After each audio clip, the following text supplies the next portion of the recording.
Do you have brain boundaries? Or do you even have any idea what brain boundaries are? And some of you watching this, I may know. Some of you watching this, I may not know. But what I can guarantee is that sometime in the last week, you have had a conversation with someone that was frustrating. And maybe you asked them a question and they started on one topic and then switched to a different topic. And here's what this sounds like, okay? So you ask your child if they clean their room.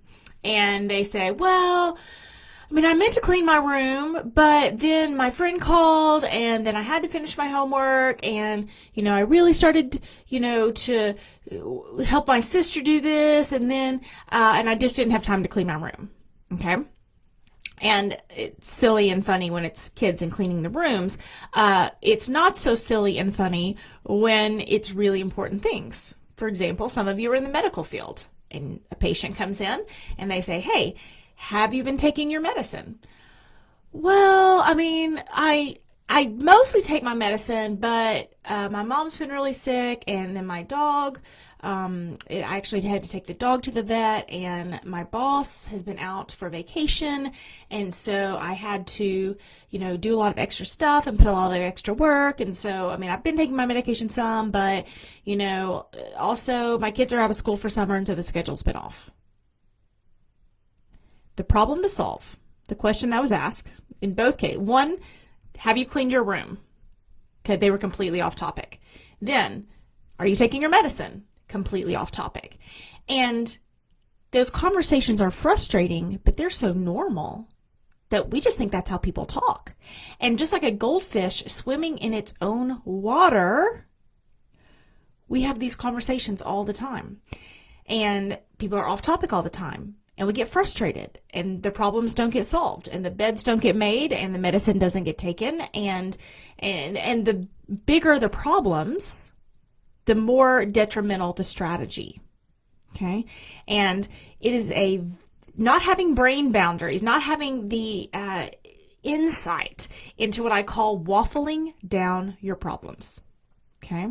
So most of us are in spaghetti thinking, which is what I just described to you. You bring up one topic, then slide in another topic, and then you're talking about your dog, and you can't take your medicine because your boss is on vacation, and then your mom is sick, and then you had to take the dog to the vet. None of those are related. None of them are related. But it's the way our brains work to self-sabotage, to avoid change, and we can stay stuck. Even if we don't want to stay stuck. Have you ever heard about brain boundaries before? It's taken me half a decade of listening to people talk and going, whoa, no wonder they're not getting anywhere. No wonder they're not getting anywhere because they're not clear on the problem they're trying to solve and there's no boundaries within their brain.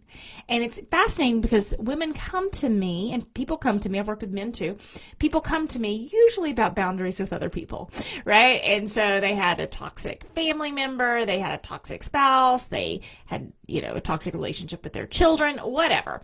And they come to me with wanting help with boundaries.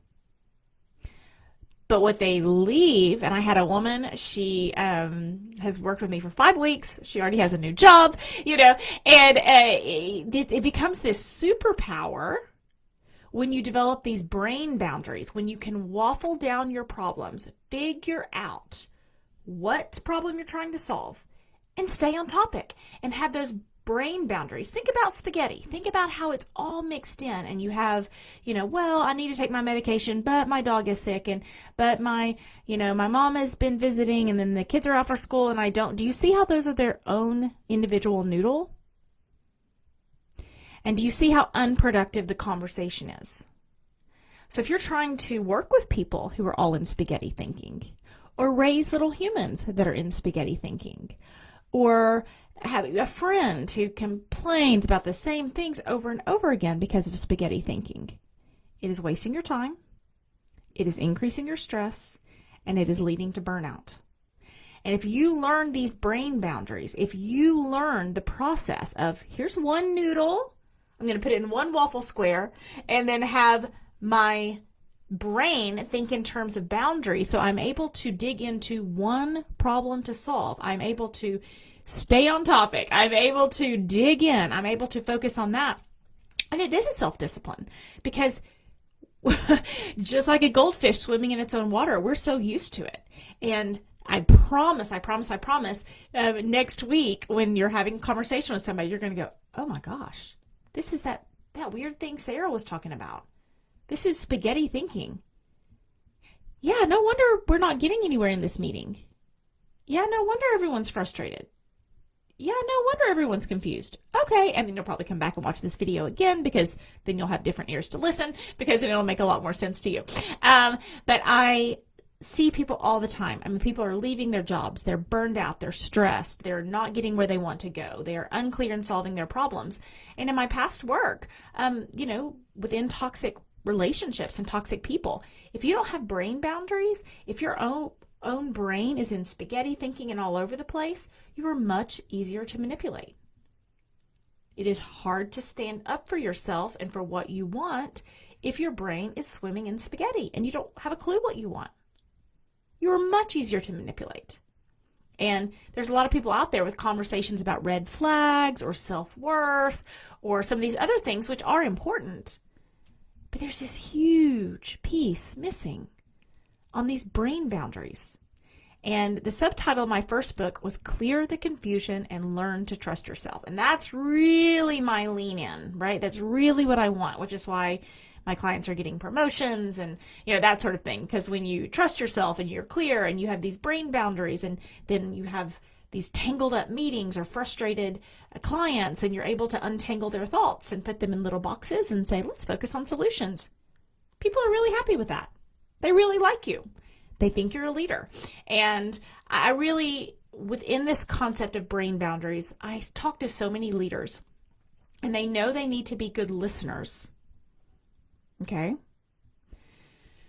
But I think great leaders know how to untangle the spaghetti. Great leaders know how to set those brain boundaries. Great leaders know how to untangle someone who's frustrated or confused, their thoughts, to help them set forward and go and move forward faster. And not in a way of, hey, let me tell you what to do, but truly untangling their thoughts for them so they feel confident in what to do. And they feel empowered. They don't just think the leader is smart. They feel smart. And when they feel smart, they can move forward. So I am so excited about my next venture in problem solving and decision making, and problem solved simple habits for complex solutions, complex decisions, not complex solutions, even though the solutions are easy, complex decisions, and really get into that solution-based thinking so you can move forward faster. That has been the magic bullet that I've been working with women on for the last half decade, and the magic bullet that when people come back and they say, oh my gosh, like I feel like my life has been transformed. This is what it is. And it's not that hard. And when people hear it, they go, oh yeah, that does make sense. Okay, I'm not taking my medicine. One problem to solve. My dog needs to go to the vet. Completely different thing. It's a completely separate box. Okay, my kids are out for the summer and my schedule has changed. Completely different box. Your kid's schedule has nothing to do with an action plan for taking your medicine.